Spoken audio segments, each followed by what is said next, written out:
Jemaat yang dikasihi oleh Tuhan kita Yesus Kristus, sebelum kita beristirahat malam, marilah kita merenungkan sebagian dari firman Tuhan. Namun sebelumnya kita berdoa. Kami mengucap syukur dan terima kasih atas segala kebaikan-Mu Tuhan. Kita Engkau telah menyertai kami dari sejak pagi hingga kami memasuki malam. Kami boleh melakukan berbagai-bagai kegiatan kami, tetapi terkhusus kami boleh melakukan untuk kemuliaan nama-Mu. Terima kasih Bapa di dalam surga, kuatkan hati pikiran kami, persiapkan kami, supaya kami dapat menerima kebenaran firman-Mu. Di dalam nama Tuhan Yesus, kami berdoa dan mengucap syukur. Amin. Firman Tuhan yang akan kita renungkan bersama, diambil dari surat Rasul Paulus kepada jemaat di Efesus pasalnya yang kedua, mulai dari ayat 19 hingga ayatnya yang ke-22, di atas judul dipersatukan di dalam Kristus.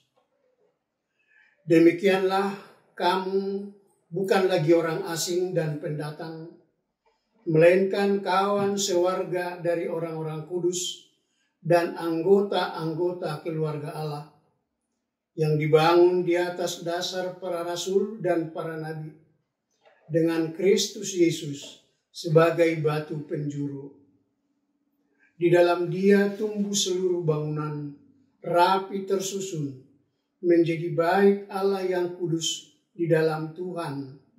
Di dalam Dia kamu juga turut dibangunkan menjadi tempat kediaman Allah di dalam Roh. Sampai demikian pembacaan firman Tuhan. Saudara-saudara yang dikasihi oleh Tuhan kita Yesus Kristus, saya mengambil tema untuk kita malam hari ini. Kristus sudah melakukan rekonsiliasi. Kristus sudah melakukan rekonsiliasi. Pada umumnya kita pernah mendengar nama Mahatma Gandhi. Dia adalah seorang tokoh besar agama Hindu di India. Tetapi dia juga mengidolakan ajaran Tuhan Yesus. Suatu minggu pagi, beliau datang ke salah satu gereja untuk mendengar ajaran Tuhan Yesus. Namun di depan gereja dia disambut dengan kata-kata, "Pak, kalau mau beribadah jangan di sini. Ke sana saja, sebab di sana gereja khusus kulit hitam, dan di sini untuk orang berkulit putih." Mendengar kata-kata itu, Mahatma Gandhi langsung menurun semangatnya.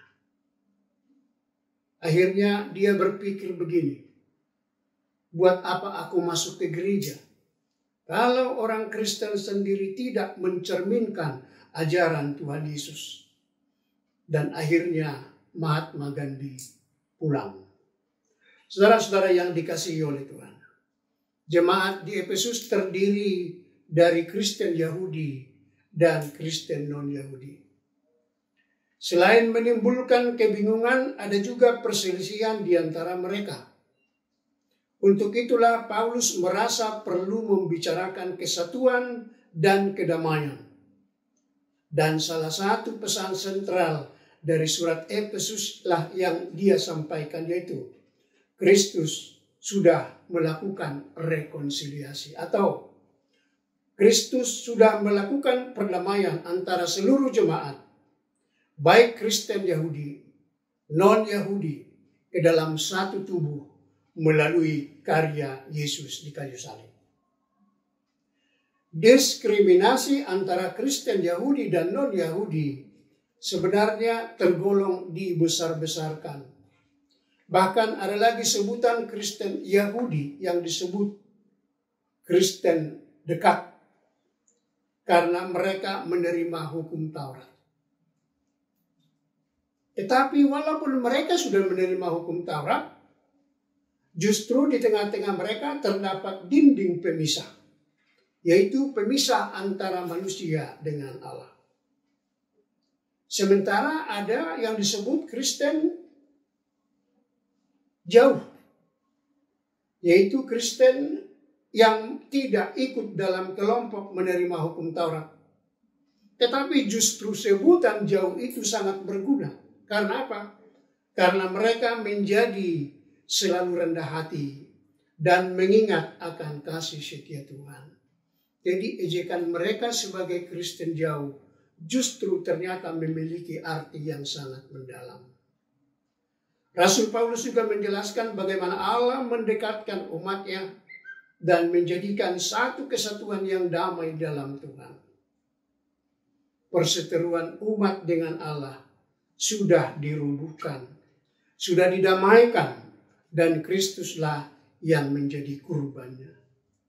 Dan bukan hanya tembok antara Allah dan manusia yang dirobohkan, tetapi juga tembok antara etnis Kristen Yahudi dan non-Yahudi. Nah, saudara-saudara yang dikasihi oleh Tuhan, bagaimana Kristus melakukan rekonsiliasi itu? Yang pertama adalah dia membatalkan hukum Taurat sebagai jalan keselamatan. Tetapi hukum itu masih tetap berfungsi, yakni untuk petunjuk hidup baru. Jadi tidak ada lagi keselamatan dengan melakukan hukum Taurat. Tetapi hukum tetap berlaku sebagai petunjuk hidup baru. Yang kedua, Yesus menciptakan satu umat yang baru. Namun bukan berarti menghilangkan Yahudi dan non-Yahudi. Tetapi ketidaksetaraan itu, itulah yang dirobohkan dan menjadi satu kesatuan dalam Tuhan. Sekarang seluruh umat sudah disatukan dan disebut kawanan kerajaan dan keluarga Allah. Seluruh umat yang diperdamaikan dipandang menjadi batu Allah perjanjian baru. Penggenapan perjanjian Allah bukan pada bangunannya, tetapi dalam persekutuannya. Jadi setiap orang Kristen adalah batu yang tersusun bagi bait Allah, bahkan menjadi batu-batu penyusun bagi bait Allah. Gereja memang tetap menghargai perbedaan. Kalau saya Nenggolan, ada si Regar di sana. Di sana ada Rahab, di sana juga ada Marpau. Tetapi justru perbedaan itulah dasar membentuk kesatuan. Kita harus ingat, perbedaan bukan untuk membuat perbandingan, bukan menciptakan persaingan dan perpecahan, melainkan untuk membentuk kesatuan yang dianalogikan sebagai satu tubuh.